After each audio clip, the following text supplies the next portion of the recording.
Viewers, मेरा नाम है असीबा सुहेल। आप देख रहे हैं मैथमेटिक्स बाय असीबा।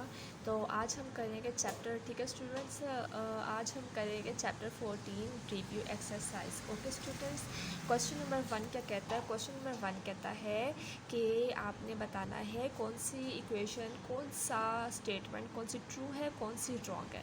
तो फर्स्ट स्टेटमेंट की तरफ आते हैं। Congruent triangles are same size and shape. Congruent triangles की जो होती है वो सेम साइज़ और सेम शेप होती है। हाँ, ये ट्रू है। Similar triangles are of same shape and but different size, तो ये भी ट्रू है। सिमिलर ट्रायंगल्स का सेम शेप होती है लेकिन उनके साइज़ वगैरह जो होते हैं वो डिफरेंट हो सकते हैं। Symbol use for congruent angle is this one, ठीक है। तो ये इसे ट्रू कहेंगे क्योंकि कॉन्जुरेंट के लिए यही सिंबल इस्तेमाल होता है।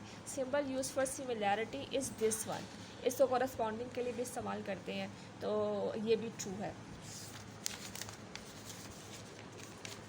मैं रात को देख रही थी कि इस पर सारे ही ट्रू हैं,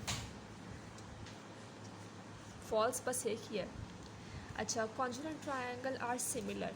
कॉन्जुरेंट ट्रायंगल जो है वो सिमिलर है, ये भी ट्रू है। Similar triangle are congruent, similar triangles जो हैं वो कॉन्जुरेंट है, तो similar triangles are congruent. Similar triangles जो होते हैं वो कॉन्जुरेंट है, तो ये भी फॉल्स है। A line segment has only one mid point. एक लाइन है, उसके पास सिर्फ एक मिड पॉइंट है, तो वो ये ट्रू है। एक लाइन के ऊपर एक ही मिड पॉइंट होता है। One and only one line can be drawn through two points. दो पॉइंट है हमारे पास, उनके अंदर सिर्फ एक ही लाइन ड्रॉ कर सकते हैं, ये भी ट्रू है। तो proportion is non equality of two ratios.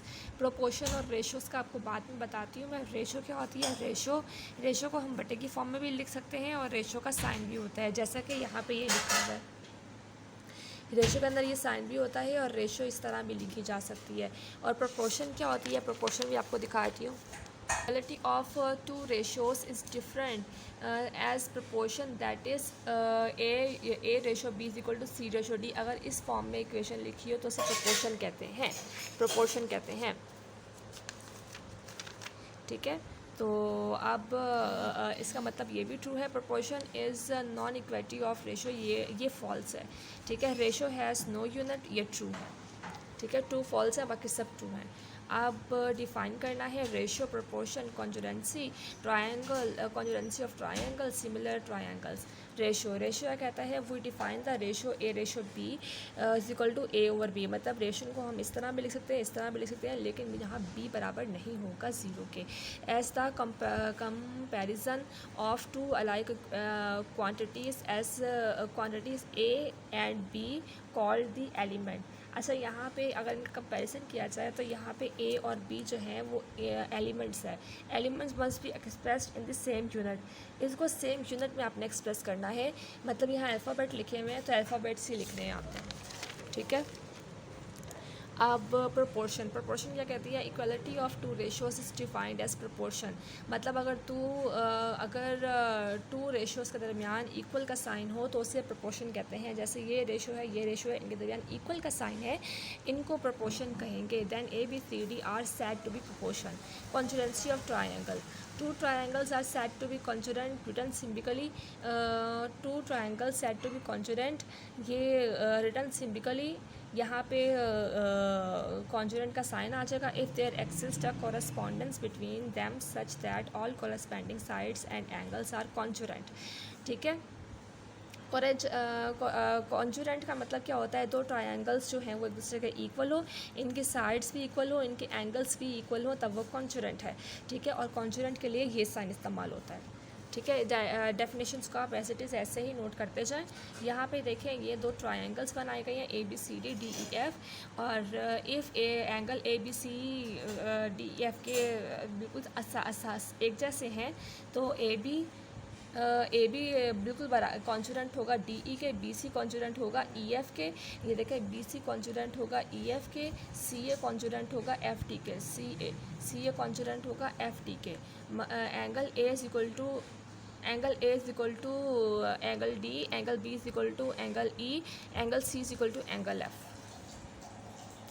Similar triangle. If in the correspondence two triangles all corresponding angles are equal and measure for their corresponding sides are proportional, then triangles are called similar triangle. Similar triangle क्या होती है? Similar triangle ये दोबारा पढ़ते हैं. If any correspondence, अगर उनमें दो triangles में correspondence हो. Correspondence का मतलब क्या होता है? Correspondence का मतलब होता है इनके size और इनके angles बराबर हो. ठीक है, कॉन्जुरेंट की तरह ही correspondence भी होता है. Triangle are corresponding angles are equal to the measure of the corresponding sides, मतलब इनके एंगल्स जो हैं इनकी साइड्स के इक्वल हों, दो ट्राइंगल्स के एंगल और साइड इक्वल हों, तो इसे इन ट्राइंगल्स को सिमिलर ट्राइंगल कहा जाता है. ठीक है, अब करते हैं क्वेश्चन नंबर 3 करेंगे, फिर हम एल एन फाइंड करेंगे. ठीक है, देखें ये क्यों है ना, बाकी सारी वैल्यूज हमें दी गई है, एल पी की भी, पी एम की भी, एल क्यू की भी, लेकिन क्यू एन की वैल्यू नहीं दी गई, एल एन की वैल्यू मांगी है. पहले क्यू एन निकालेंगे, क्यू एन निकालने के बाद एल एन की वैल्यू हम निकाल सकते हैं. ठीक है स्टूडेंट्स, हमें गिवन क्या है, angle triangle L M N हमारे पास गिवन है. एम एन जो है वो पैरेलल है पी क्यू के. ये देखें पी क्यू के, एम एन जो है पैरेलल है पी क्यू के. तो measurement L M equal to 5 centimetre, measurement L P equal to 2.5 centimetre, measurement L Q equal to 2.3 centimetre. तो हमने फाइंड करना है, एल एन फाइंड करना है हमने. तो अब किस तरीके से फाइंड करते हैं, सोल्यूशन, स्टेटमेंट एंड रीज़न. ठीक है, measurement L N over measurement L Q equal to measurement L M over L P. ठीक है, तो ये पी क्यू पैरेलल है एम एन के, ये गिवन है हमें, यहाँ हमने ये फार्मूला लगा लिया है. इसके बाद measurement angle L N equal to 5 centimetre, यहाँ 2.3 सेंटीमीटर, यहाँ 2.5 सेंटीमीटर आएगा. ठीक है, तो एल एन की वैल्यू निकालनी है हमने. ये सारी वैल्यूज़ एक जगह पे चली जाएंगी. तो फिर उसके बाद इन सब वैल्यूज़ कैसे लिखेंगे, फिर इन्हें सॉल्व करेंगे, हम बस 4.6 सेंटीमीटर आएगा. तो हमारे पास एल एन जो है 4.6 सेंटीमीटर आ रहा है. यहाँ पे इन्होंने क्यू एन की वैल्यू नहीं निकाली, इन्होंने डायरेक्ट सॉल्व किया है. एल एन को एल क्यू के इक्वल कर दिया है, एल एन को एल क्यू के इक्वल कर दिया है. ठीक है, और एल एम को एल पी के इक्वल कर दिया है. ठीक है, इन्होंने अलग से वैल्यूज़ मांगी ही नहीं है. ठीक है, मुझे पहले लगा वैसे सॉल्व होगा, लेकिन वैसे सॉल्व नहीं हुआ. ठीक है स्टूडेंट्स, तो if measurement L M equal to 6 centimetre, L Q equal to 2.5 centimetre, M Q N equal to 5 centimetre, then find measurement L P. तो angle L M N parallel है पी क्यू के. तो ये इसका second part है question 3 का. सारे question solve करके दिखाए गए हैं, आप अच्छे तरीके से सॉल्व किया करें, नोट कर लिया करें, अच्छे तरीके से सॉल्व किया करें. हमें फाइंड करना है एल पी, एल पी हमने फाइंड करना है. तो यहाँ पे फॉर्मूला लिख दिया, L P over L N equal to L Q over L N. L P over L P over L M और L Q over L N, ये वाला फॉर्मूला लगाया है, एल के ओवर एल एन. देखिए यही लिखा है. ठीक है, तो अब हमने ये करना है L P over L M equal to L Q over. तो एल एन कैसे निकलेगा, measurement L Q plus measurement Q N, जिसमें मैंने आपको पहले क्वेश्चन में बताया था, लेकिन वहाँ ये चीज़ इस्तेमाल नहीं हुई थी. अब यहाँ पे हुई है, यहाँ पे करते हैं मेजरमेंट एल पी. यहाँ पे एल एम की वैल्यू 6 है और एल क्यू की वैल्यू 2.5 है और एल क्यू की वैल्यू 2 है, 2.5 प्लस क्यू एन की वैल्यू 5 है. ठीक है, एल पी हम निकालते हैं. एल पी सारे ये हम एक साइड पे ही ले जाएंगे. ठीक है, इन दोनों को प्लस कर दिया तो वो 7.5 आया है, इनटू यहाँ पे 6 आ जाएगा. ठीक है, तो measurement L P equal to, यहाँ पे हम इक्वेशंस वगैरह लगाएंगे. तो यहाँ पे हम सारी जब लगा लेंगे तो हमारे पास 2 सेंटीमीटर हमारा आंसर है. यही हमारा आंसर है. Thank you for watching my video. Please subscribe my channel. Question 4, 5, 6 रहते हैं, वो आए करेंगे हम. ठीक है, टेक केयर, अल्लाह हाफिज़.